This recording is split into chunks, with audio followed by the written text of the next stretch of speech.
All right, so chapter 13. All right, this is it's a confusing one, but I just want you to remember an overall theme with negotiable instruments. Has anybody in here written a check before? Okay, I don't know. I didn't know if y'all's generation still wrote checks or not. I love to write checks. It makes my husband so angry because I can never remember what checks I've written and to who and in what amount. But whenever we're talking about negotiable instruments, I want you to think about something like a check where you have promised to pay somebody. Okay, so you write a check. What does that mean? Or you go get a car loan and you sign a note where you promise to pay the bank or you promise to pay the dealership X amount of money for your new car. What does that mean? What are you liable for? Those things are negotiable instruments. A check, a promissory note, those are negotiable instruments. So what is that? So first blank under your chapter 13 lecture outline. A negotiable instrument is a signed writing that contains an unconditional promise or order to pay an exact sum on demand or at a specified future time to a specific person. All right, a negotiable instrument is a signed writing, so it has to be signed and it has to be in writing. A signed writing that contains an unconditional promise. There are no conditions on it. You promise to pay that money. An unconditional promise or order to pay an exact sum on demand or at a specified time in the future to a specific person. So think about a check. You've got it signed where you sign on the bottom right. It's in writing. There's no conditions to it. You promise to pay them. It's for an exact amount and it's made out to a specific person. Okay? That is what makes it a negotiable instrument. Meaning that say I write a check out to Tayshawn and I say, okay, here's $30. Say I bought a couple textbooks from him. Actually, that probably wouldn't even buy half of a textbook. But so say I buy a book from him. It's negotiable because then he takes that to his bank and they honor it. They either give him the money or they deposit it into his account. That's what makes it negotiable. He can take it and do something with it. Okay? So under that, a negotiable instrument can function as a substitute for cash or as an extension of credit. So it functions as a substitute for cash. I didn't have cash to pay him for his textbook, so I gave him $30 check instead. Or as an extension of credit. Okay, so it's basically you're either on credit with somebody or instead of cash, you've given them that and then they can go cash it. So common types of negotiable instruments. Number one, a check. A check. That is a draft. That's why they call it overdrawing whenever you write a check and you don't have enough in your account. A draft drawn by a drawer ordering the drawee bank to pay a certain amount of funds. Okay, so a draft drawn by a drawer, so I'm the person writing out the check, ordering the drawee bank to pay a certain amount of funds. So think about on your check, you know how it has your bank logo on there? So basically, I'm the drawer. I've written out my check, but it's ordering my bank. So say it has U.S. Bank printed on it. It's ordering my bank to pay that money whenever Tayshawn takes it in and cashes it. Okay? Number two is a promissory note. Promissory. A promissory note. This is what I'm talking about when you go get a car and you finance it. So you promise to pay your bank $10,000 that they go ahead and give you, and then you pay them back over time so you can buy your car. You sign a note, and that is a written promise made by one person who is the maker to pay a fixed sum of money to another person, the payee. All right, so a promissory note, a written promise made by one person who is the maker to pay a fixed sum of money to another person who is the payee. All right. Number 3, and you've probably heard of these before, is a certificate of deposit, otherwise known in the banking world as a CD. Okay, a certificate of deposit. So what this is the exact opposite of a promissory note. So when you sign a note, you're promising to pay the bank back. When you do a CD, you give the bank money as an investment, and then they pay you over time with that interest. So a certificate of deposit is a note by which a bank or similar financial institution acknowledges receiving money from a party and promises to repay the money plus interest to that party on a certain date. So it's the exact opposite of taking a loan from the bank. You're basically giving a loan to the bank. You give them money to invest it. It has a certain interest rate. That bank pays you back the interest over time, okay? But all of those are negotiable instruments because they're all promises to pay that are not conditioned on anything. You've got an exact amount to a specific person. That's what makes them a negotiable instrument. So any questions on those 3? Those are your 3 most common types. All right, now requirements for an instrument to be negotiable. In order for it to meet the requirements of a negotiable instrument, it has to have all of these. So number 1, it must be in writing. Think about a check. Think about a promissory note. Think about, those kinds of promises to pay. It has to be in writing. Why? The first part under there, this makes the instrument more permanent. Obviously, when something is in writing, it's more permanent. There's no question about its terms. All right? So it must be in writing. That makes it more permanent. And then the second part, this makes the instrument more portable so that it can be transferred.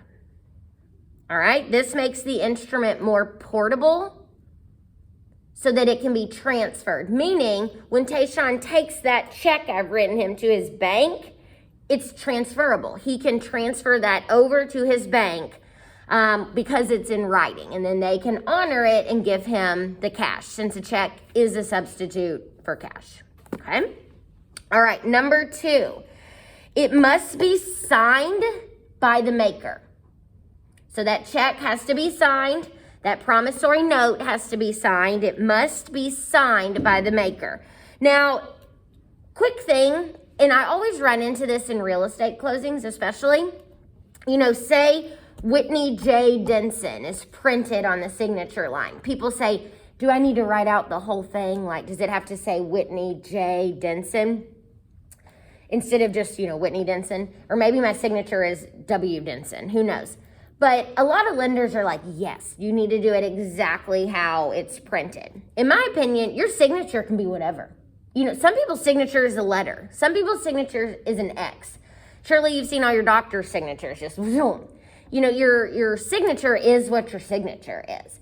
And so I don't think that a lack of you cursive writing your whole full name is going to make something not negotiable or make it not enforceable. So just side note.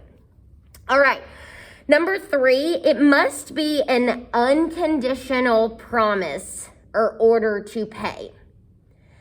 It cannot be conditioned on anything if it's going to be a negotiable instrument that can be transferred to somebody. And think about it this way too. I'm not just talking about taking your check to the bank to cash it. Have you ever, does anybody in here own a home yet? Not yet? Okay, well, you will someday.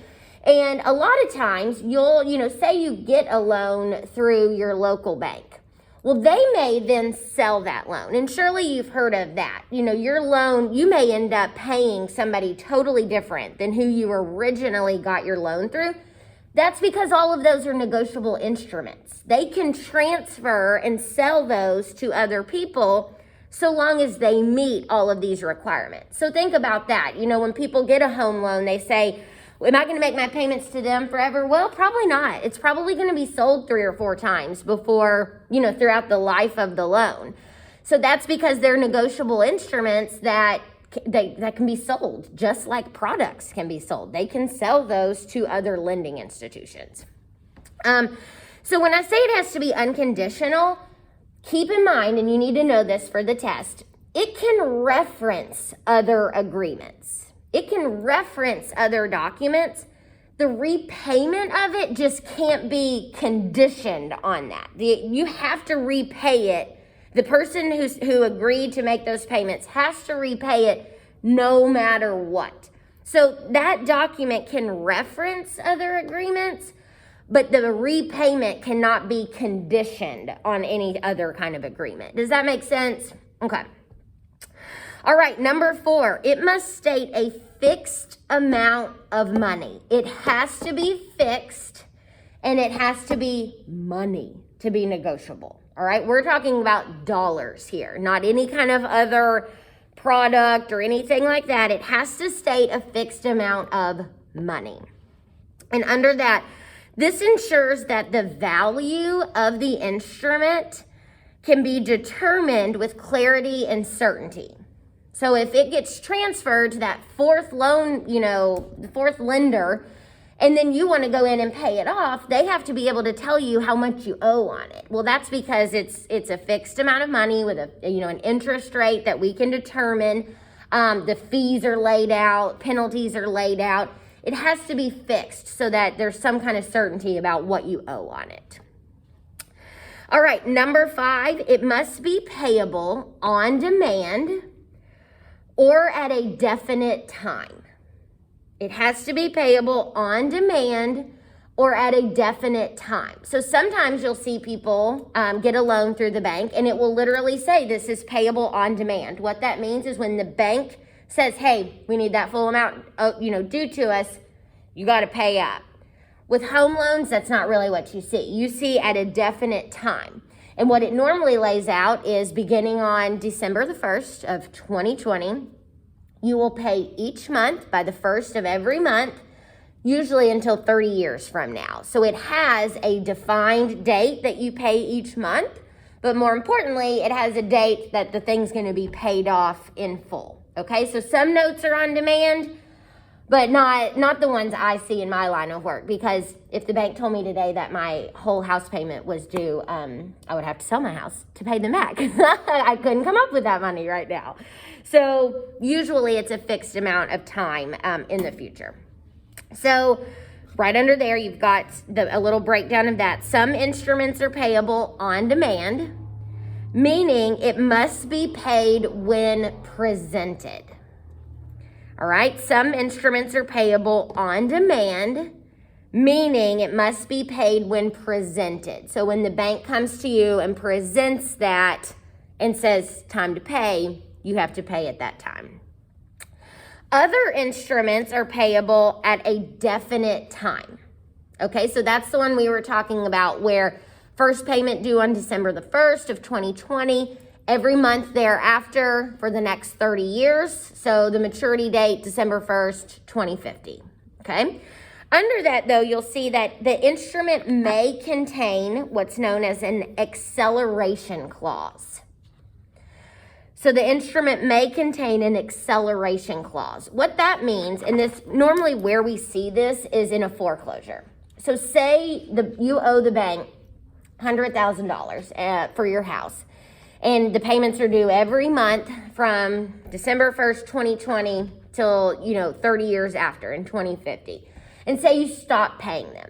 Well, that's when the bank can foreclose on your house. So sure, the loan says that you don't have to pay the full amount until by 2050, but because you've stopped paying them, they can accelerate it, and now you have to pay the whole thing.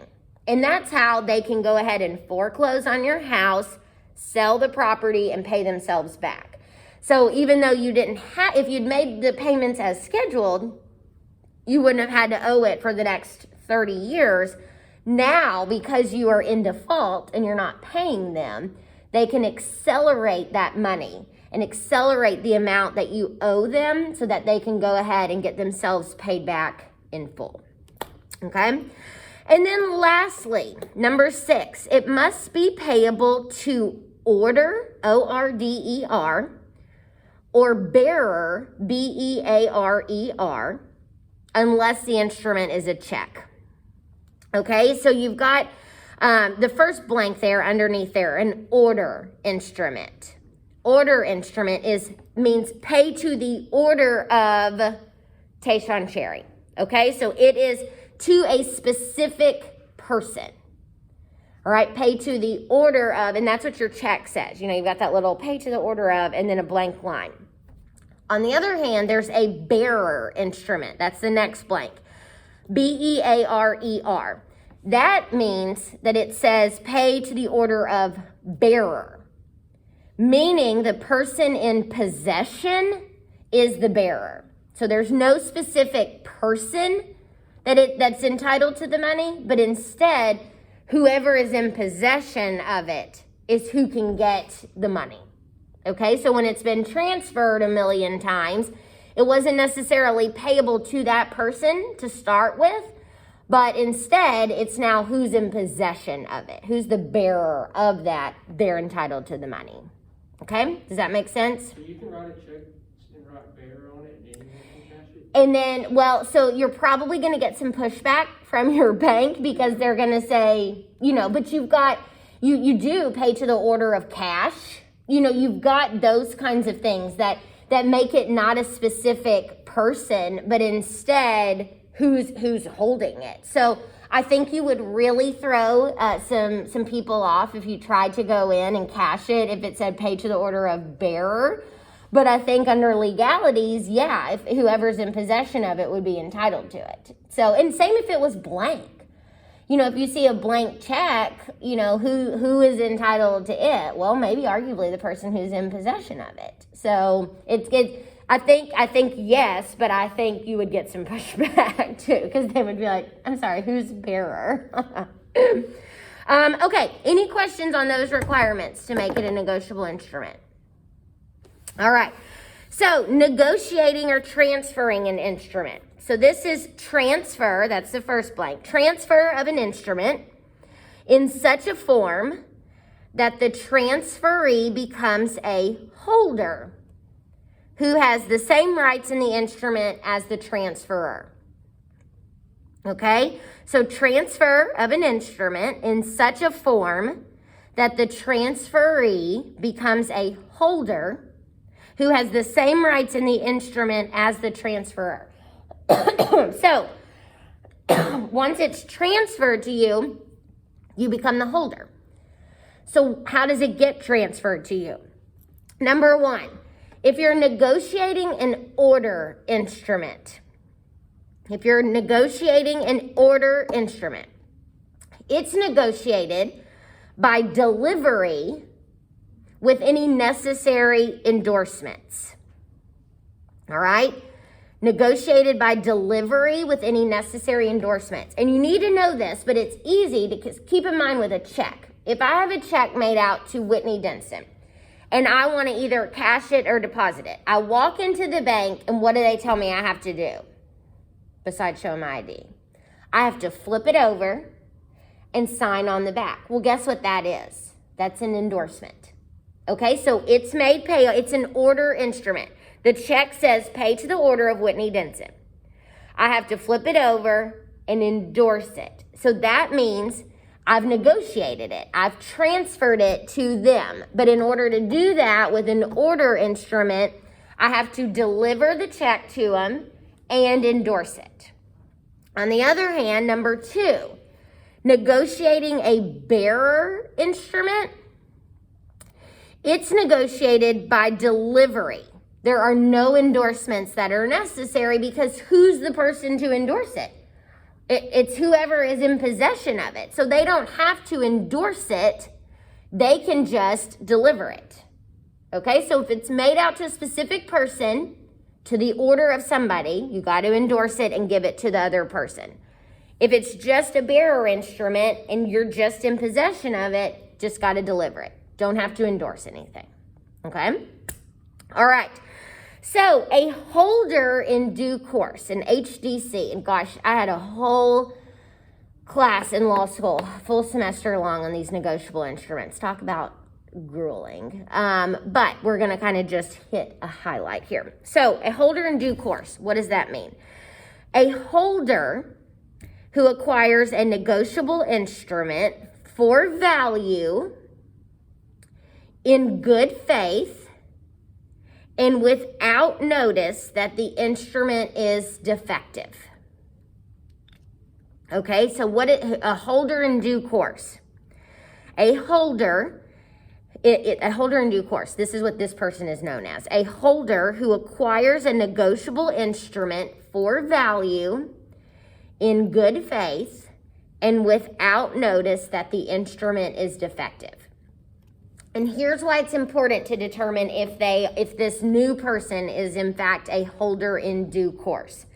Because number one, a HDC, a holder in due course, takes an instrument free of most of the defenses and claims but that could be asserted. So an HDC takes an instrument free. So what this means is, say I go get my home loan, but say the signature is forged. So on the promissory note, signature is forged. Well, obviously, the person who, like, say my sister goes in and is like, I'm Whitney Denson, I need a home loan, uses my credit, uses everything, forges my signature. Well, obviously, I'm going to put up the defense that I am not that person. I don't have to pay that money. But say the loan has been transferred already to another lender. Well, obviously, they didn't close that loan. They weren't the ones verifying my identity. They're going to be buying that from the original lender for value in good faith and without notice that there's a forged signature. So what that means is they are going to own that free of a lot of the defenses that I could make. Like, I don't owe that money. So what you're probably going to see is that new lender coming back on the original lender who sold them the note and who should have discovered the defect. Does that make sense? Like, they were in the position to check my ID, make sure there were no forged signatures before they sent it and transferred it to a new lender. So that new lender, if they can prove they are a holder in due course and that they, didn't know about the defect, then they're going to be free of a lot of the defenses and can go back on that lender and say, no, you still pay us, and then you work it out with the person who forged the signature. Okay? All right, last but not least, signature liability. Number one, primary liability. So who's liable on these documents? Who's the most liable and who's secondary liable? So number one, primary liability. A person who is primarily liable on a negotiable instrument is unconditionally required to pay the instrument. So if you have primary liability on that loan, then you are primarily liable on a negotiable instrument and unconditionally required to pay it. So point A under there. This applies to makers and acceptors. Okay, makers and acceptors. So that means the person making the loan, so the person signing that promissory note, the person signing that check, making the promise to pay. And when I talk about acceptors, those are drawees that promise to pay when it's presented. So basically, a bank, if the money is in the bank, if I write a check and I bank with US Bank, well, I'm primarily liable on it because I've signed the check making the promise to pay. But assuming my money is good and it's in the bank, US Bank is going to be liable to make that payment because I've got the money in the bank. I've instructed them to pay that money. And so they are going to be liable then to turn around and honor that check. Okay? And number two, secondary liability. Secondary liability, a contingent requirement to pay a negotiable instrument upon dishonor or the failure to pay or accept by the party that is primarily liable for the instrument. A lot of times you will see this if somebody co-signs on a loan with you. If you don't pay, they're going to come after you first. But in the event you can't make the payment, there's somebody who is going to be secondarily liable on it. So say you go to buy your first house and maybe you don't have strong enough credit yet, or maybe your income's not where you want it to be yet to buy that house, but you know it will be. And mom or dad or whoever decide that they will co-sign with you. Well, they're telling the bank, in the event that she doesn't make the payments, we will. So go after her first. She's primarily liable. We're secondarily liable. In the event she stops paying, we can be held liable to make those payments. Okay, isn't that enlightening? This, I swear, I told you this section of the semester is the most grueling, boring, because it's contracts, it's negotiable instruments, it's blah. But we had to get through it. So, any questions on negotiable instruments? The next set of chapters are going to be so much more fun. It's where we talk about if you want to start a business, what kind of business can you start? And if you decide it's a corporation, we'll look more in depth at corporations. Then we will finish the semester talking about personal property and then end it with my favorite chapter all about real property and real estate. So the next chapters get a whole lot more interesting than these have been. Okay, so